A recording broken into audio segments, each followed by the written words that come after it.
By the end of this video, you'll understand why leaving America doesn't mean you hate it. It means you outgrew the version of yourself that only existed there. You'll see why that shift feels confusing, why people misread it as resentment, and why the distance you feel isn't rejection, it's evolution. This video isn't about politics, patriotism, or blaming a country. It's about realization. The person you were in America doesn't fit the person you're becoming. And if you've ever felt guilty, conflicted, or misunderstood for that, this will finally make sense. You didn't fall out of love with where you're from. You just outgrew the life you built there. Here's where it actually begins. Not with leaving America, but with realizing who you were there could no longer carry the weight of who you're becoming now. There's a moment no one photographs. Not at the airport, not the passport stamp, not the new apartment overseas with the sunlight coming in like a second chance.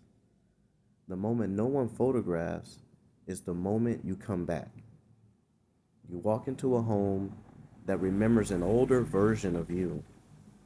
You see familiar streets that feel like replicas of themselves. People smile at you like you're the person you used to be. And something in your chest stutters. This isn't a dramatic collapse.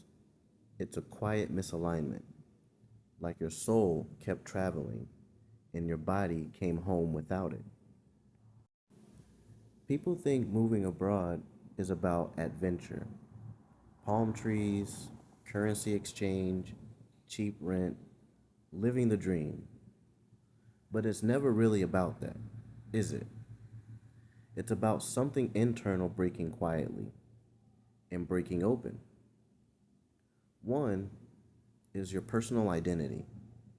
You go abroad expecting new experiences, and instead, you meet a new version of yourself. Not louder, not happier, just more you. And that becomes a problem because identity is easier to abandon than rebuild. Most people never say this out loud, but leaving wasn't about finding a new country. It was about escaping the old version of yourself that America kept handing back to you. What I'm saying is, you weren't running from a place. You were running from who you were forced to be inside of it. Another change is cultural identity. America measures identity by output. What do you do? What do you make? What do you produce? Abroad measures identity by presence. Who are you here?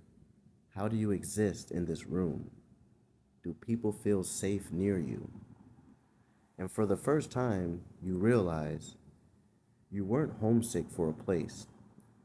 You were homesick for a version of yourself that felt allowed to exist.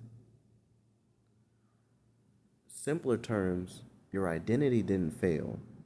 You just needed a different ecosystem to breathe. The last change is economic identity. In the US, worth is currency.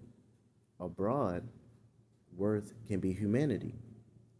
Nobody warned you that the moment you feel human again overseas, you will never tolerate feeling like labor back home. The tragedy isn't that you left, it's that you had to. This is where the fracture grows, not between two countries, but between two identities that now exist inside the same person.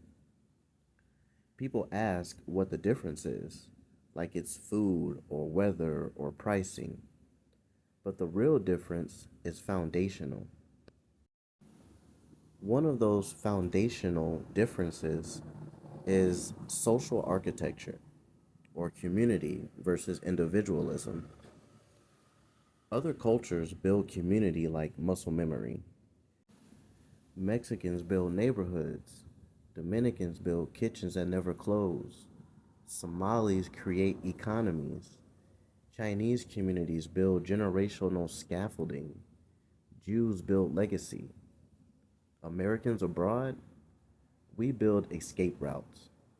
We say, I'm here for now. I don't know how long I'll stay. I'm not trying to get too attached. What I'm saying here in simple terms is we don't build community because community requires permanence. And America never taught us to trust permanence. The other difference is survival systems. In many countries, your people catch you when you fall. But in America, you fall alone. And then you apologize for falling. So when Americans go abroad, they carry the muscle memory of self reliance, like a survival kit. They don't realize it's trauma. You can't build community on top of an instruction manual that taught you not to need anyone. Another foundational difference is belonging. In the US, belonging feels conditional. You work for it, you prove it, you perform it. Abroad, sometimes belonging is offered before identity is fully understood. That confuses Americans. We don't know how to accept what we were taught we must earn. Americans can't build community abroad because they've never experienced belonging without a receipt. Then there's return shock. No one warns you about this part. No one prepares you for the violence of familiarity. Because when you come home, something breaks again.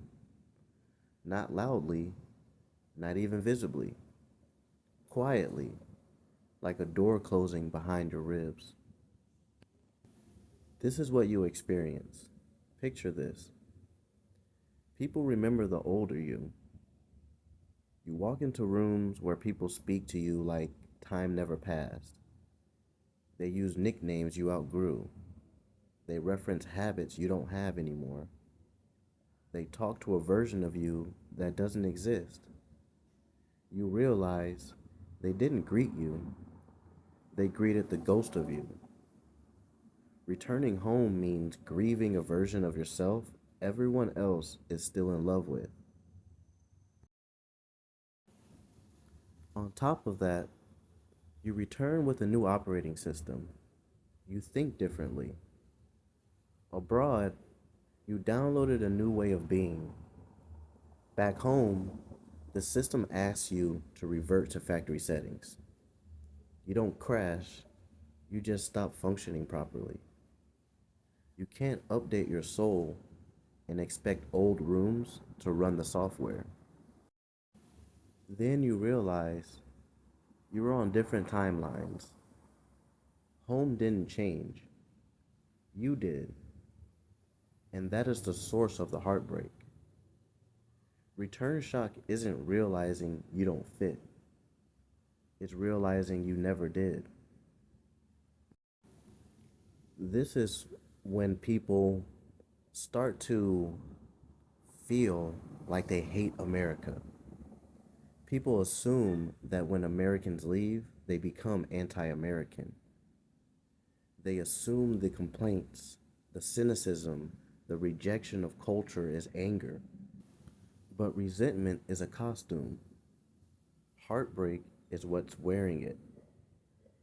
Because nobody hates a place that never mattered. Nobody breaks up with something they were never in love with. What's happening is it's easier to say, I hate the United States, than to admit, I'm mourning the life I thought I would have there. Anger feels strong, grief feels vulnerable. And Americans were not raised to choose vulnerability. So we weaponize the wound and call it certainty. We point at the country like it betrayed us because accepting that something we loved couldn't hold us is too painful to say without shaking. Resentment is grief with armor on. A lot of Americans abroad criticize dating, cost of living, culture, work pressure, loneliness, and they say, "This is why I'll never go back." But listen closely. The sharpness isn't rejection, it's desire.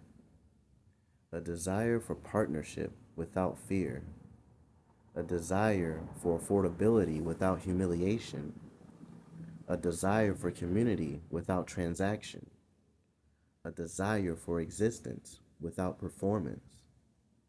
They aren't criticizing what they hate, they're criticizing what they wanted and never received. What I'm saying is, a person only complains this passionately about what they secretly hope can still be repaired. It's not, "I refuse to return." It's, "I don't know how to return without losing myself again." It's not, "I'm done with America."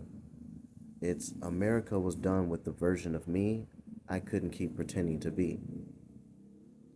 It's not, "I don't love that place." It's, "I don't love who I was required to be there." The anger is loud. The heartbreak is silent. The heartbreak is the truth. This is the paradox no one admits. The people who speak the harshest about America are often the ones who loved it the deepest. Not the marketing version, not the patriotic fireworks version, the version they wanted to believe in. It hits hardest when you realize the memory is real, but the moment isn't recoverable. The little things that built the story of you, where you grew up, how it used to smell, what you used to eat at your favorite restaurant. Nostalgia isn't a place, it's a timestamp on who you once were. You don't miss America, you miss the version of you that believed it could be home. It's the kind of love that Americans don't have vocabulary for. Not the performative patriotism, not the political theater, not the bumper sticker nationalism, but the quieter love. Wanting your country to be gentler, wanting it to treat people softer, wanting to feel like a place you don't have to heal from. That isn't hate, that's devotion in disguise. You want to fix it, but you can't stay inside of it. There's a specific pain in wanting to rebuild something you can't live in. It feels like watching a house on fire through a window.